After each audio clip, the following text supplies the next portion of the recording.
Distinguished guests, please welcome the Second Gentleman of the United States.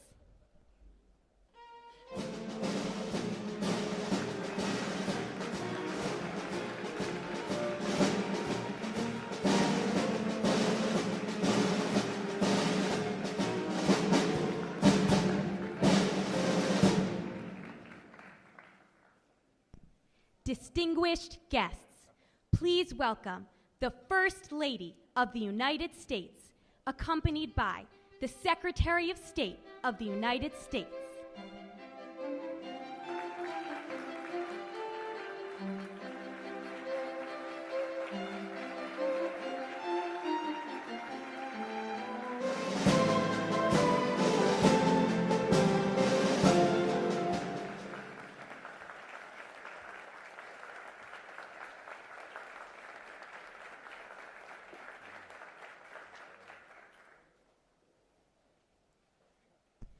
Distinguished guests, please welcome the 2024 International Women of Courage awardees. Aina Yusic, Bosnia and Herzegovina. Rina Gonoy, Japan. Batu Balde, The Gambia. Rabha Al-Haimar, Morocco. Niansu Win, Burma. Fawzia Karim Firoz, Bangladesh. Golia Harbunova, Belarus. Agatha Atueri, Uganda. Binafsha Yakubi, Afghanistan. Fatima Carozzo, Ecuador. Fariba Baluch, Iran.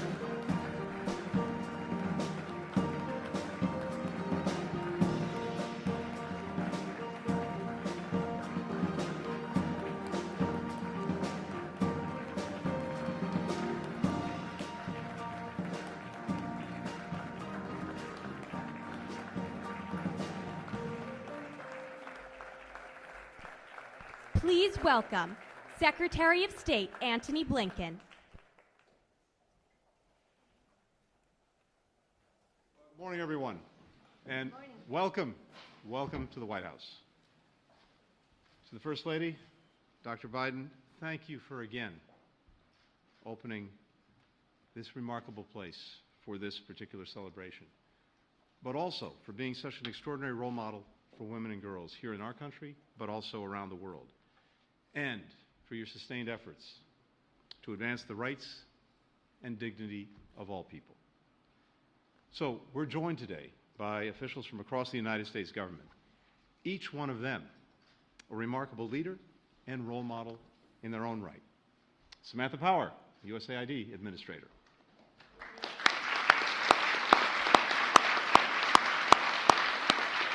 Jen Klein, the Director of the White House Gender Policy Council.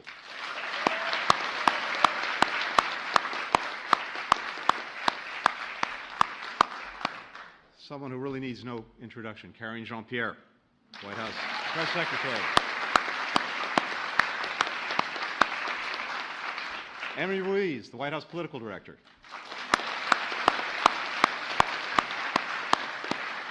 Dr. Geeta Rao Gupta, the Ambassador at Large for Global Women's Issues.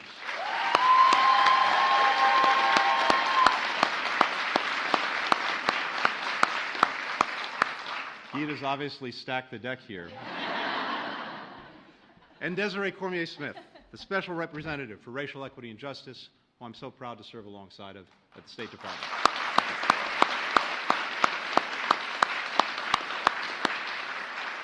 I also want to acknowledge our team at the Bureau of Education and Cultural Affairs, led by Assistant Secretary Lee Satterfield.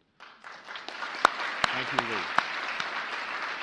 They are doing so much every single day to build bridges of understanding between the United States and the world, including bringing together our awardees with U.S. public servants and advocates so that they can learn from each other and boost one another.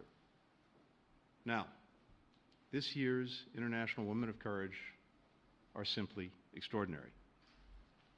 They're advocating for domestic workers in Bangladesh, and people with disabilities in Afghanistan. They're exposing corruption in Uganda, combating sexual harassment in Japan, standing up for the children of wartime rape in Bosnia and Herzegovina, fighting for democracy in Belarus. We're honoring a dozen women.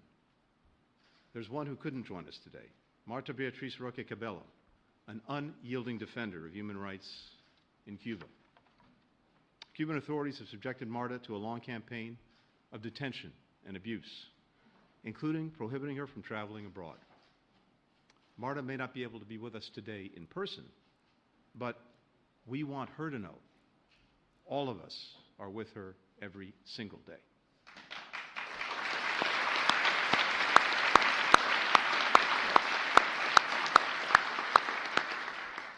I think Marta would be the first to say that her struggle is not hers alone.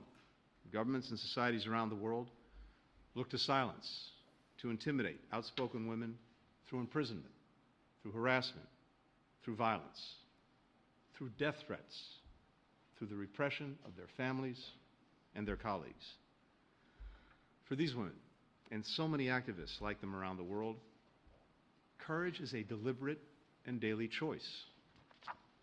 Women and girls demonstrate similar bravery in places that are racked by conflict and insecurity, even as they are disproportionately harmed by that violence. We also witness the quiet daily strength of women who persist despite the obstacles to their rights, their participation, their basic chances in life, from unequal political and economic power to gender-based violence. Whether on the front lines of war or on the front lines of social change, women are often the most powerful engines for progress. The United States stands with every woman of courage, working to build greater stability, greater equality, and greater opportunity. And we are committed to knocking down the barriers that prevent women and girls from reaching their full potential alongside them. That's why championing the rights of women and girls in all of their diversity is a central part of our foreign policy. Over the past 3 years, we've put forward concrete strategies, policies, programs to support women and girls around the world. It's not simply rhetorical, it's practical, from increasing their political participation to ensuring that they're parts of things like the clean energy transition. Last year, President Biden requested a doubling of foreign aid to promote gender equity abroad, a historic $2.6 billion.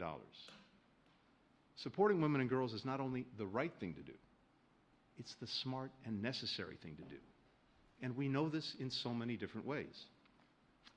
We've seen this. The more women serve in legislatures, the less likely countries are to actually go to war.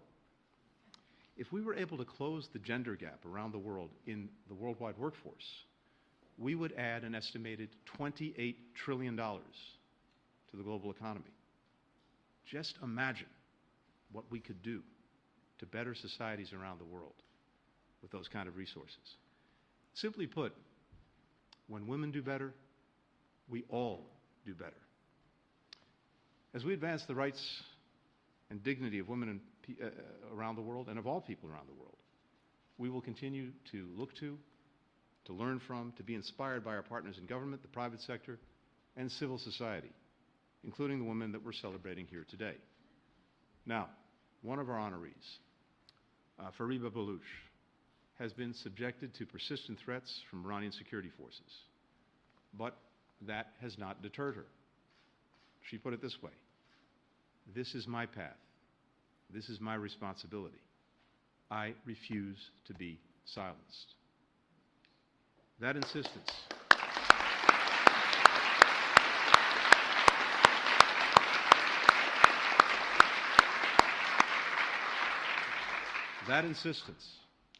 that determination to speak up, to speak out, to take action, to refuse the status quo, that's reflected in all of the extraordinary women that we recognize today. And it's exhibited every day as well by the woman that I now have the great privilege to introduce, the First Lady of the United States, Dr. Jill Biden.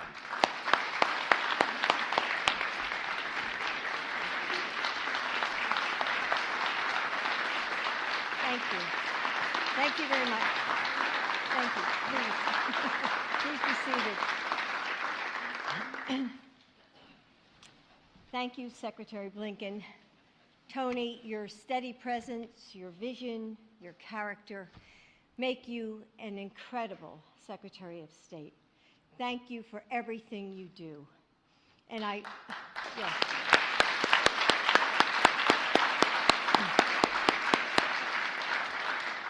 And it's no accident that I think they seated you in front of Evan so you can see one another. And second gentleman, Emhoff, Doug, you show us how important it is to have men join this fight.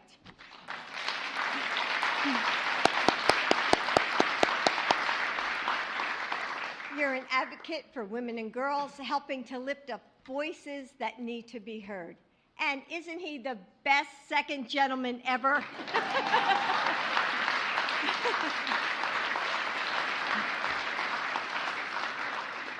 And I, too, would like to say thank you to Jen Klein and her team at the White House, the Gender Policy Council, for the first of its kind, for their work advancing the rights of women and girls around the world.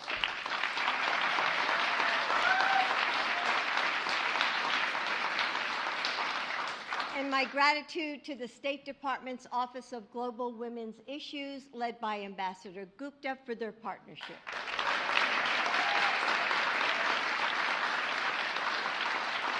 And a special welcome to the members of the Washington Diplomatic Corps.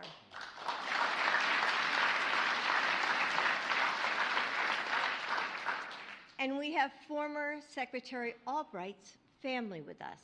Alice, thank you for carrying forward her legacy. Alice, please stand.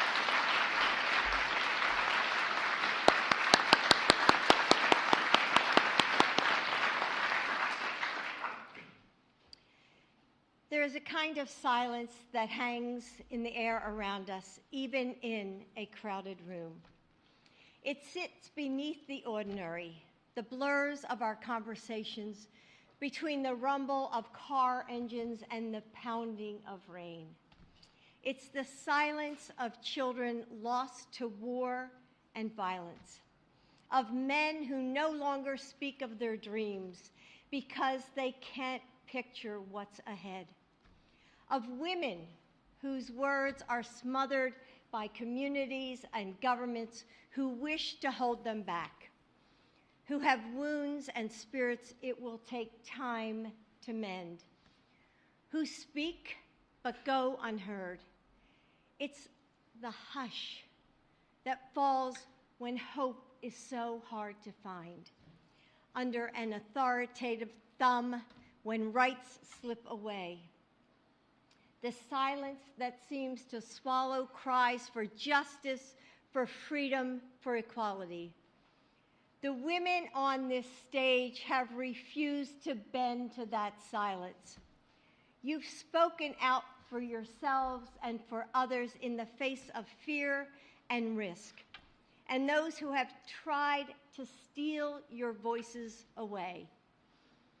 As I read your stories, I was struck by that inner strength that each of you hold, a strength that you held on to even as others hoped to censor you, hoped you would stay quiet, that helped you raise your voices even when you were afraid, that helps you shout even when you're tired and say, "We cannot wait.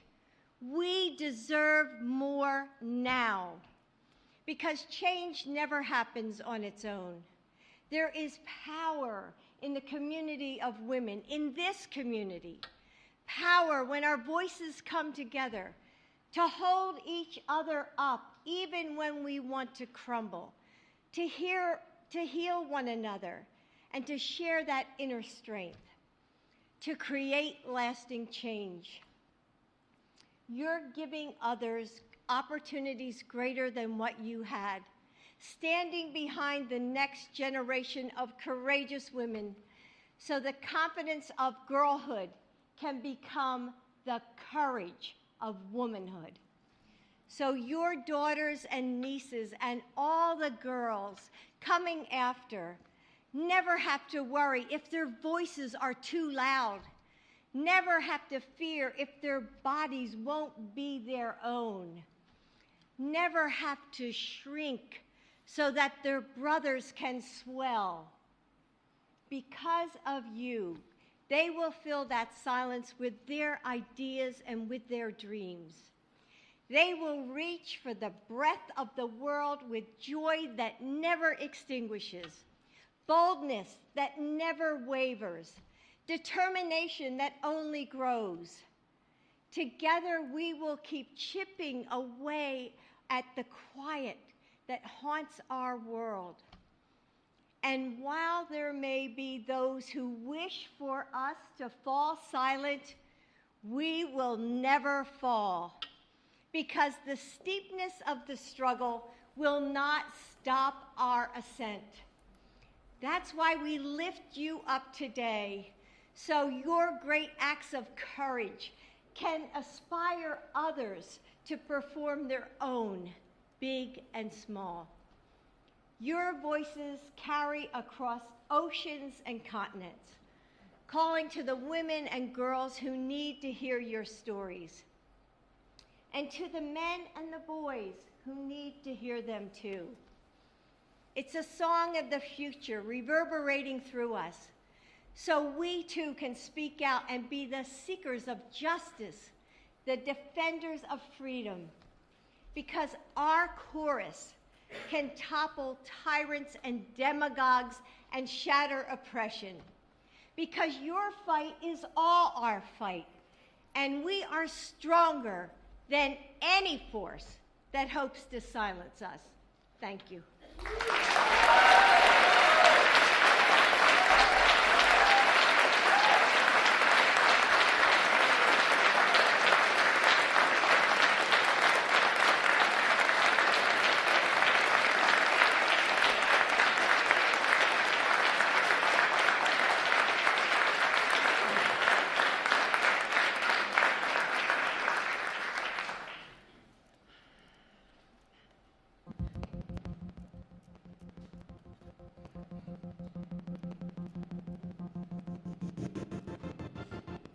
Being scared and doing your job anyway.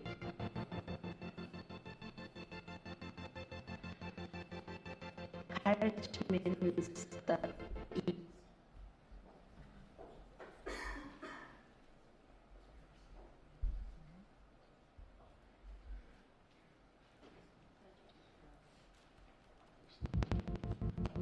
I am Benafsha Yacobi. I read Wicked Falls Wicked Heroes means to win. Fatima Corosum, Verbo Evolution, Fatu Bante. Novel Please welcome White House Press Secretary Karine Jean-Pierre.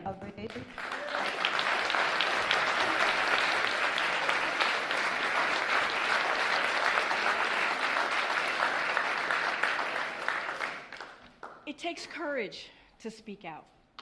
Let me say that one more time. It takes courage to speak out.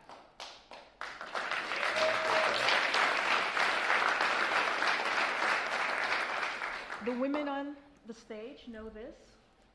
My parents, who grew up in Haiti under a dictatorship, knew this. They saw powerful people attacking the press, arresting activists, and cracking down on free speech. That's why they moved to the United States, seeking freedom and democracy. Because of what they went through, I have spent my career speaking out, advocating for policies to protect those who are marginalized, fighting for the freedoms we all deserve. It is my privilege of my life to serve by speaking out as White House Press Secretary on behalf of President Joe Biden. The women we honor today spoke out, obviously, and we're so proud of them. In the face of violence, oppression, and fear, they stood strong. They rose up against shame, against set ways of thinking against harassment, against abuse. And in them, we see the power our words can have and why so many wish to stop their tide. Because their words have inspired thousands of women, changed laws and practices, and made life better for the next generation. With that, I think we're going to see a video, I hope. Did you just add that? Maybe not. Okay. It's coming. It's coming.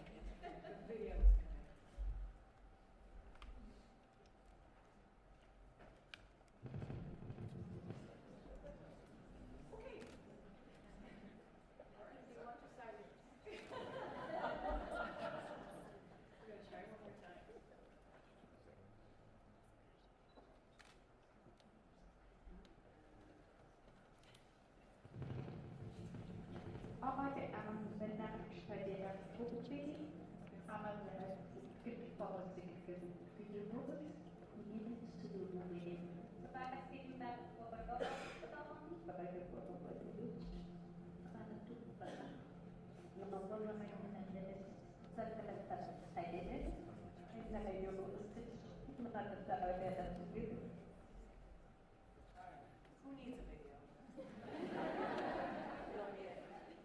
And now Dr. Biden and Secretary Blinken are going to present the awards.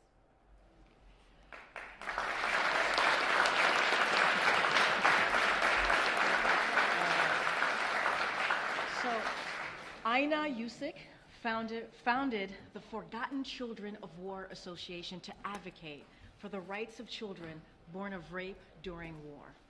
Ms. Yusik helped pass a law, the first of its kind in the world, to give legal rights to children born of wartime sexual violence and help them emerge from the shadows.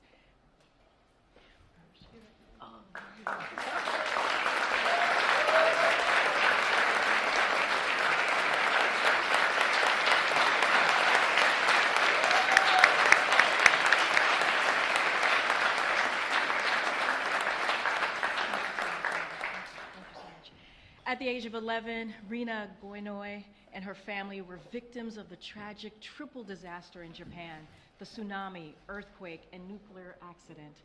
When a woman Japan Self-Defense Force officer assisted her family during the evacuation, Ms. Goinoi was inspired to join the force.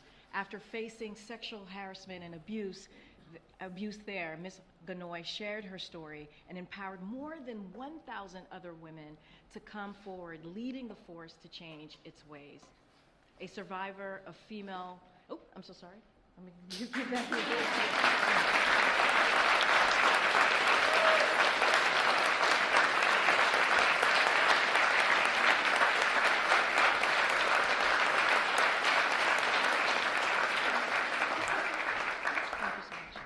I went too fast there, I apologize. A survivor of female genital mutilation, or FGM, Fatou Balde tirelessly educates people in Gambia about the dangers of FGM in a country where 75% of women have endured some form of it despite an existing ban. Her proudest achievement, saving her own 11-year-old niece from FGM and breaking the cycle of violence in her own family.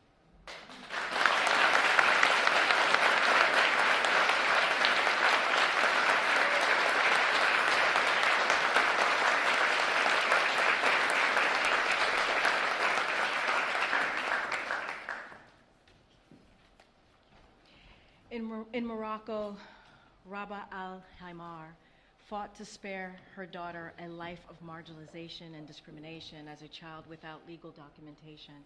She bravely shared her story in a groundbreaking documentary to help break the stigma facing children like hers. Ms. al-Haimar hopes her efforts will protect the rights of all women and children and empower them as full and equal citizens.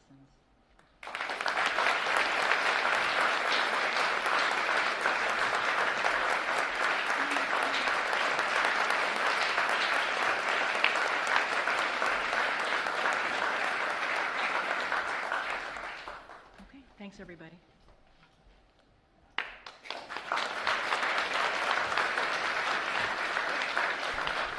Please welcome Special Representative for Racial Equity and Justice, Desiree Cormier-Smith.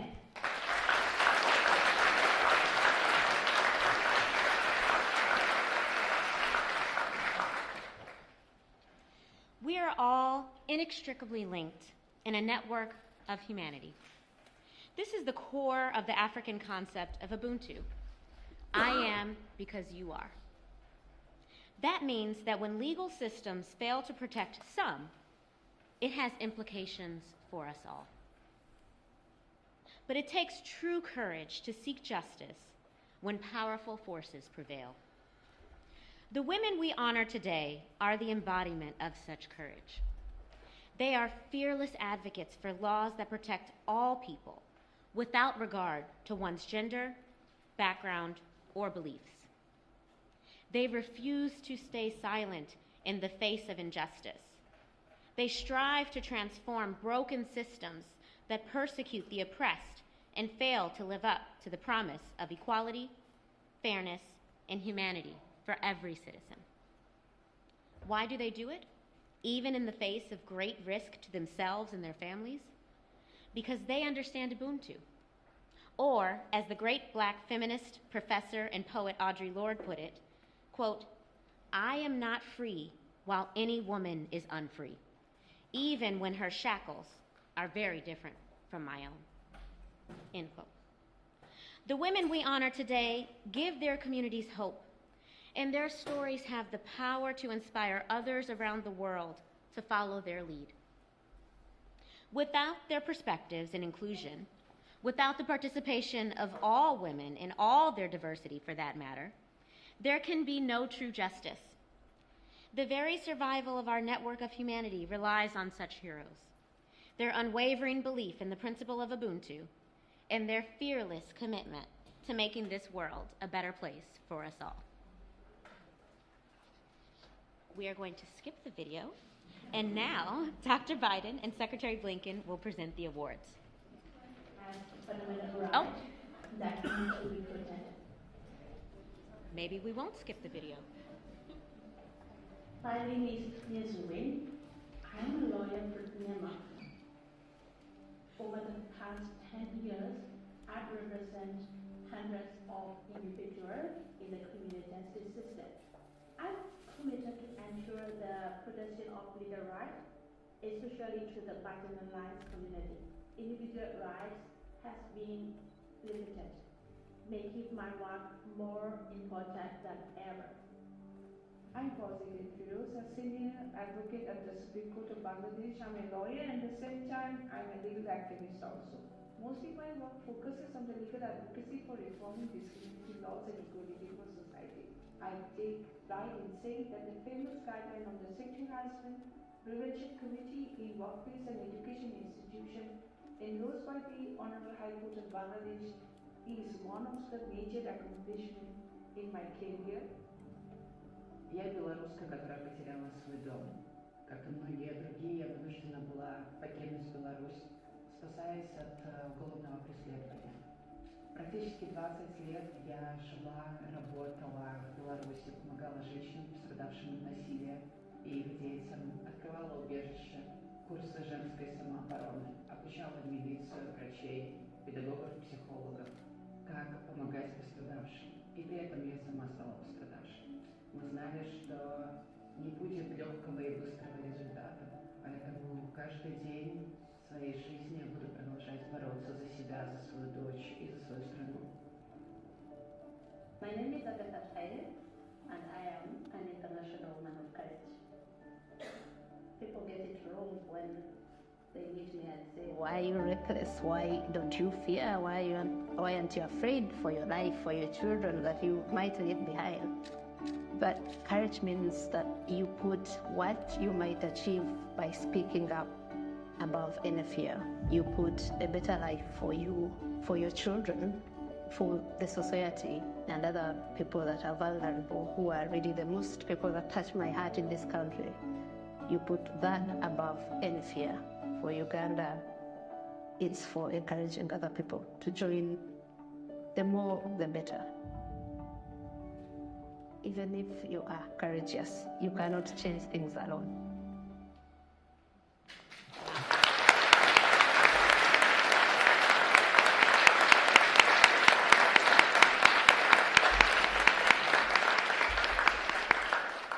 And now, Dr. Biden and Secretary Blinken will present the awards. First, Bangladeshi Supreme Court advocate Fauzia Karim Firoz is a fighter for the rights of victims of exploitation and marginalization. As chairperson of the Foundation for Law and Development, Ms. Firoz helped win a landmark ruling to protect the rights of domestic workers. She has helped thousands of garment workers and sexual harassment survivors defend their rights.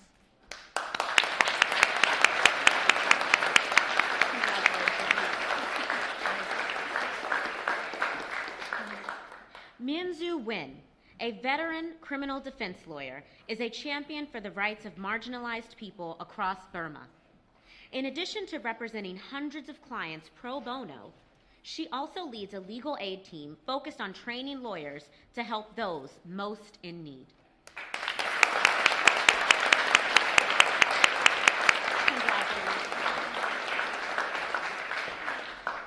Journalist, lawyer, and social justice activist Agatha Atuhar has brought light to sexual harassment, abuses of power, and violations of human rights in Uganda. At great personal risk, Ms. Agater seeks to hold leaders accountable and has led to changes in the Ugandan Ministry of Health and Parliament.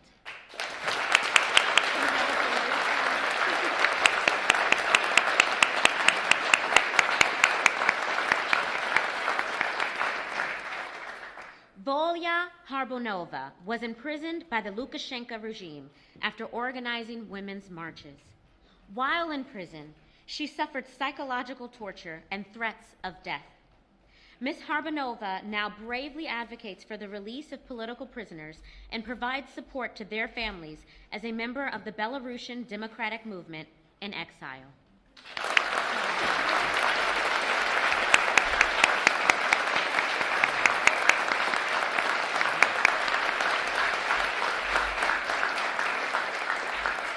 Please join me once more in congratulating these brave women.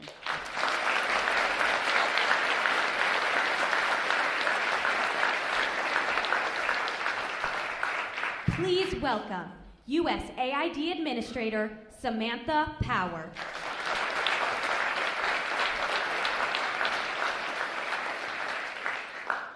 Hello, everyone. It has always taken bravery and stubbornness to stand up for human rights.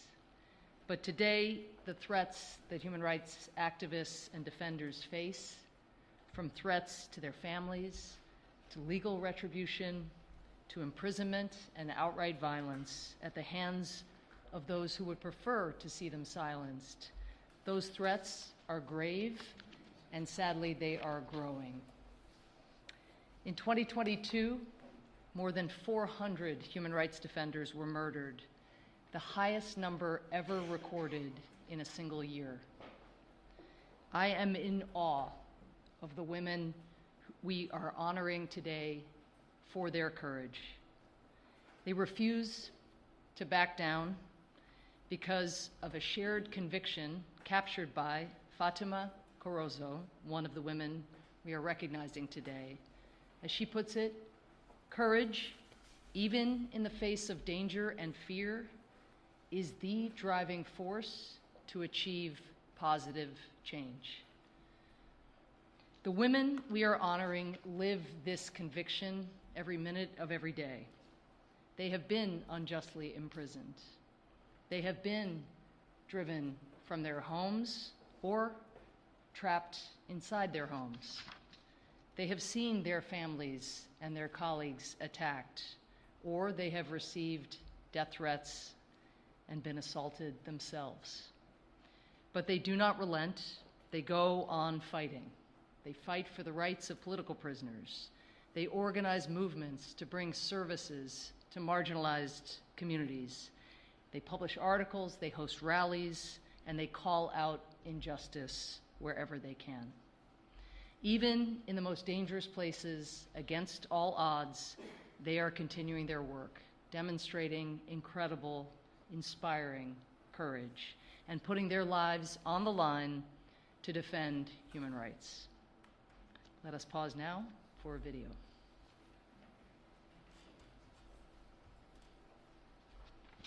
As a person who is advocating for the rights of people with disability and as a human rights defender, I will work for all Afghan women and I will dedicate all my life for my goal.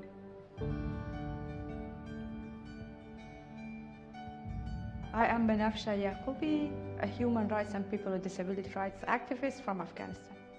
We tried to work for people with disability inside the country. We established an organization named Rahyab. While I was in Iran, I faced with lots of discrimination. I went to an NGO. He helped me as a human being, not as a person who is not from Iran or who is this or who is that. So at that time, I made my decision. If I go back to my country, I will make such an NGO or organization to work for those people who are more marginalized.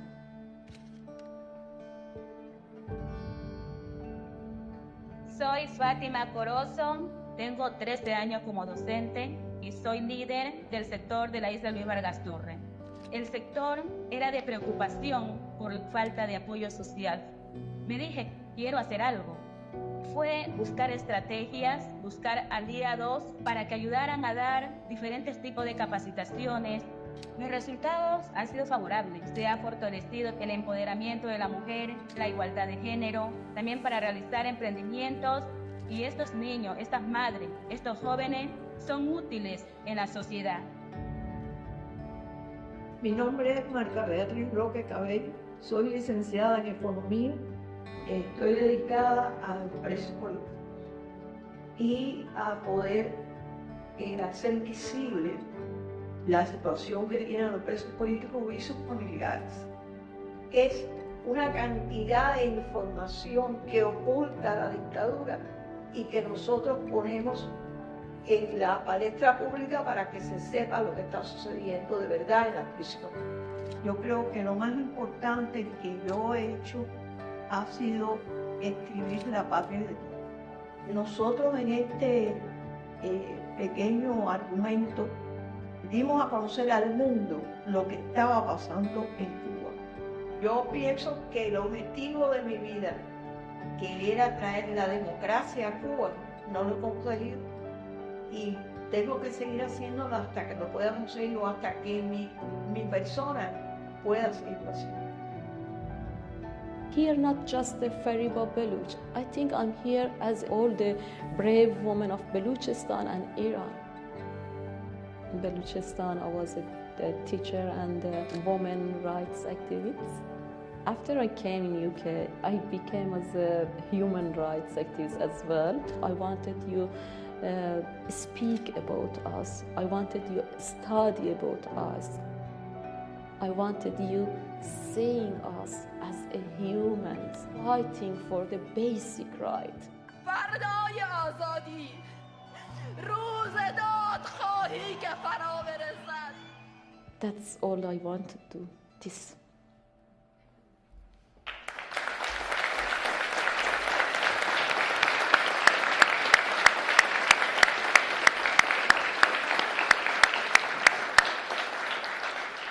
Now, Dr. Biden and Secretary Blinken will present the awards. Banafsha Yaqubi has dedicated her life to defending the rights of women and girls in Afghanistan. A former attorney and member of the Afghanistan Independent Human Rights Commission, she has helped women escape violence and visually impaired children attend school. Today, she continues to fight for the future of Afghanistan, one that respects human rights, one that respects human dignity.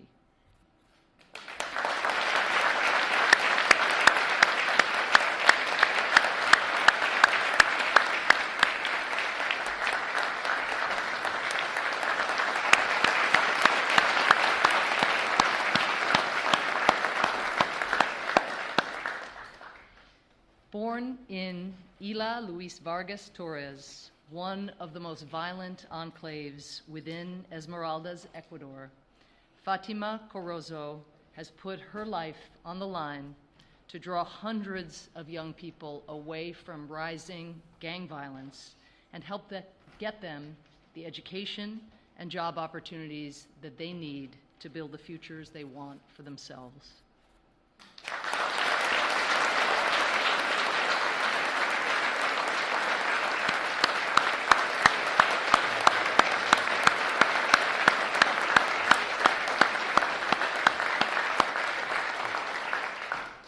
Martha Beatriz Roque Cabello was the only woman among 75 people imprisoned during the Black Spring, Cuba's crackdown on dissidents 2 decades ago.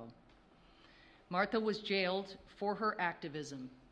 After her release, she continued to fight for the rights of political prisoners, documenting fraudulent court hearings and supporting activists and their families. Unfortunately, as the Secretary relayed, the Cuban government is preventing Ms. Roque Cabello from leaving the country, so she is not here to accept the award, but let us give her a heartfelt round of applause.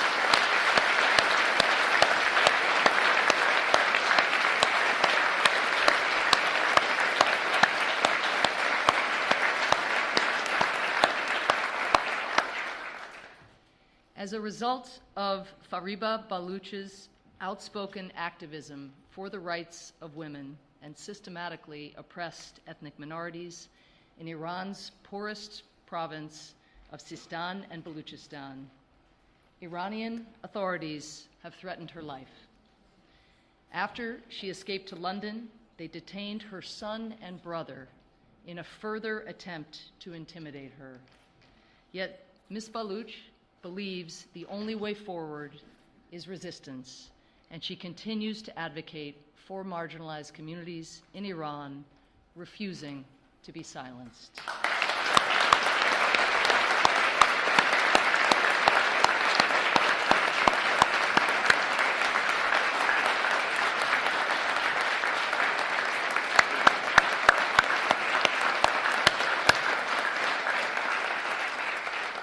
Congratulations to all of our awardees. Thank you so much. Please welcome White House Director of Political Strategy and Outreach, Emmy Ruiz.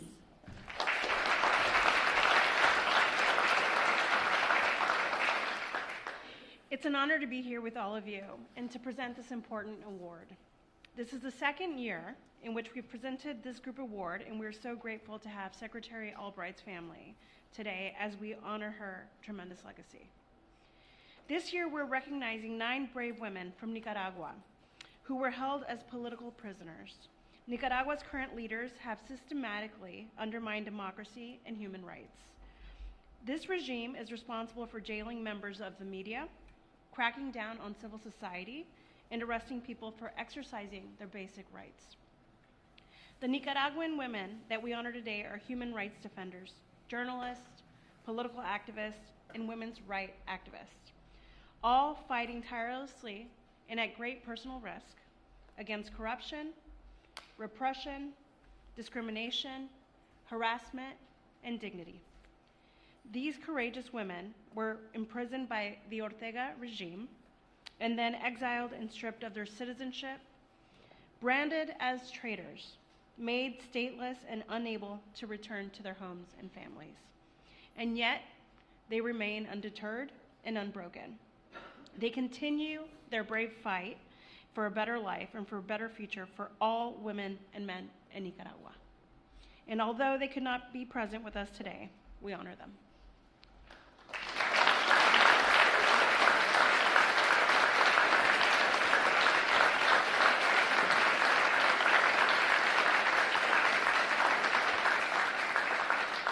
There's also a video on them.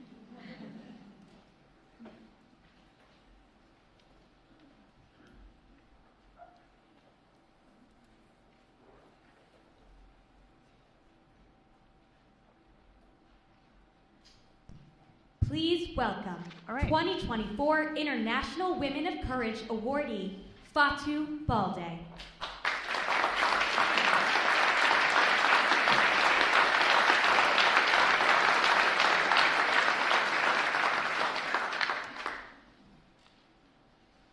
First Lady, Dr. Jill Biden, Secretary of State, Mr. Antony Blinken, staff of the State Department, distinguished guests, members of the press, good morning to you all. First Lady and Secretary of State, my fellow awardees and I are grateful to you for recognizing our work with this prestigious award. We are deeply honored. Anytime you honor a woman of courage, you are sending a powerful message to millions of young girls and women that being courageous and speaking up against injustice is not just only in order, but also honorable.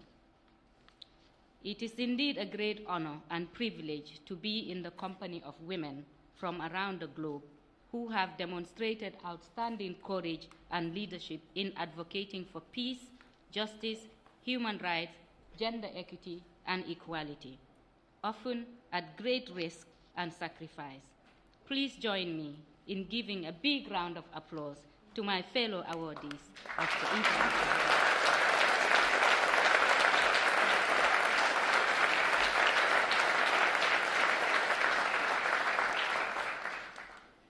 As a young girl growing up, I was taught by society to accept without questioning the norms and practices that are harmful to women, such as female genital mutilation, also known as FGM. At the age of 8, I was subjected to female genital mutilation, a practice which, according to the World Health Organization, estimates has affected over 200 million women and girls alive today around the world. The World Health Organization defines FGM as a procedure that involves part or total removal of the external female genitalia or other forms of injury to the female genital organs for no medical reasons. In the Gambia, where the practice affects over 75% of women and girls, it is mostly carried out on young girls aged between infancy and 10, without anesthetic, by medically untrained elderly women from the community who use the same unsterile equipment such as razor blades and knives to mutilate several girls at the same time. Evidence across the world has proven that female genital mutilation causes emotional and physical health problems such as severe bleeding, problems urinating, recurrent infections, childbirth complications, and an increased risk to newborn deaths. Like my fellow awardees who had a moment of awakening that inspired their work, I too had mine during my postgraduate studies when I began to understand the immense risk that FGM poses to women and girls. The more I tried to understand the rationale for FGM, the more I realized that it is deeply rooted in patriarchy, and the fight to end it must therefore be linked to the broader struggles for gender equity and equality. That struggle is a common denominator for all the women of courage presented here today. I founded Women in Liberation and Leadership, WIL, to contribute to the empowerment and liberation of women from the shackles of gender injustice and nurture confident women leaders through interactive exchanges and trainings. My team and I work across the country engaging communities in dialogues and challenging harmful gender norms and practices. We also documented women's experiences of rape, murder, and forced labor during Gambia's 22 years of dictatorship. These findings were essential to the Gambia's Truth, Reconciliation and Reparations Commission's final report. Unfortunately, as the Gambia strives to rebuild strong institutions and legal reforms after the dictatorship, we are witnessing a regression in the protection of women's rights. As I speak to you, a bill has been introduced at the Gambia National Assembly today to revoke the law that bans female genital mutilation in the Gambia. Sadly, the debate will mainly be among men, as there are only 3 elected female parliamentarians out of a total of 53. Without adequate representation of women in decision-making, issues affecting women and their children will continue to be decided by men. Eliminating FGM in 2030 is a specific target of the Global United United Nations Sustainable Development Goal 5. Yet, in 2024 alone, there are 4.4 million girls at risk of female genital mutilation globally. Repealing the law in the Gambia will set a bad precedent in the struggle to eliminate FGM globally. We simply cannot continue to use culture and tradition as an excuse for violating women's and girls' bodies anywhere. My proudest achievement is saving my 11-year-old niece from FGM and breaking the circle of injustice in my own family.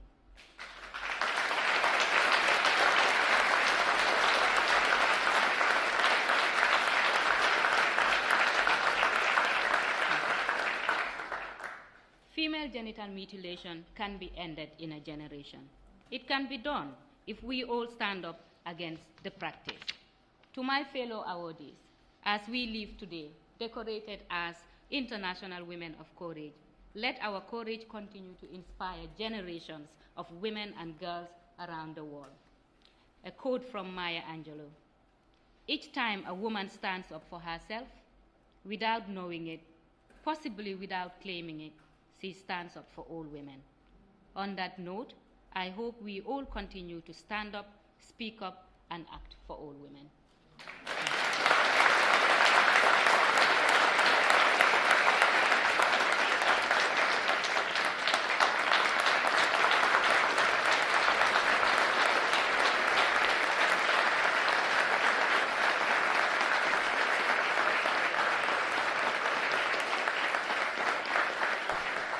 Please welcome U.S. Ambassador at Large for Global Women's Issues, Geeta Rao Gupta.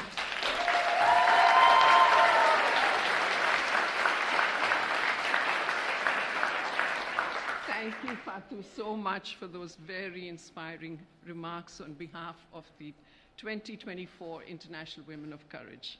The strength, the passion, the fortitude you speak with are emblematic of exactly what we are here to celebrate today. I'm personally so honored to be here, surrounded by so many of the women's equality champions, both here on the stage and in the audience. Last year, I was in the audience, sitting right there, in awe of the incredible women the International Women of Courage Award celebrates. I was awaiting confirmation as an ambassador at large for global women's issues at the time, and I knew then and there that the International Women of Courage Award was more than just a celebration of excellence. It is a powerful tool for change. For 18 years, the award has played a critical role in highlighting the importance of promoting gender equity and equality and the rights and empowerment of women and girls, which is the cornerstone of US foreign policy and assistance.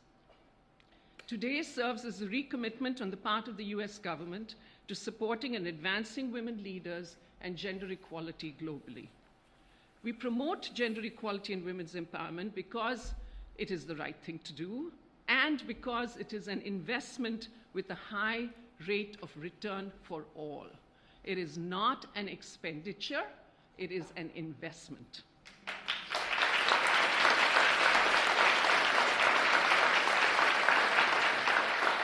As the late former Secretary of State Madeleine Albright once said, "When women are empowered to make decisions, society benefits."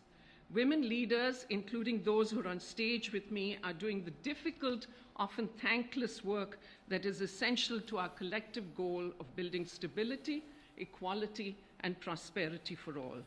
We're grateful to have the opportunity today to recognize how critical your work is and to add our thanks to all your courage and fortitude.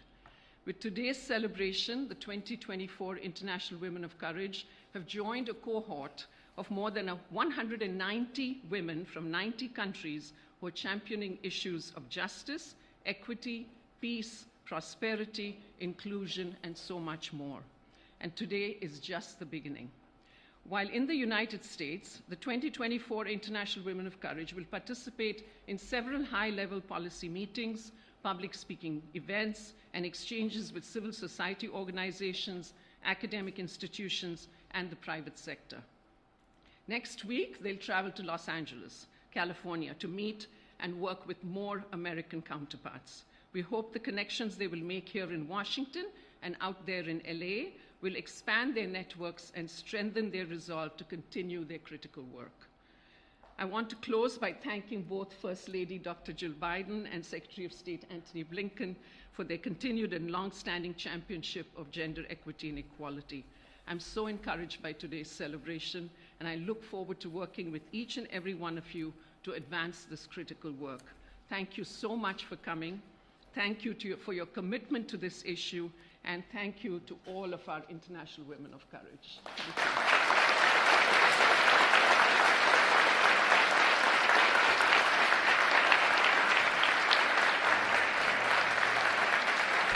Please remain in your seats as our speakers depart.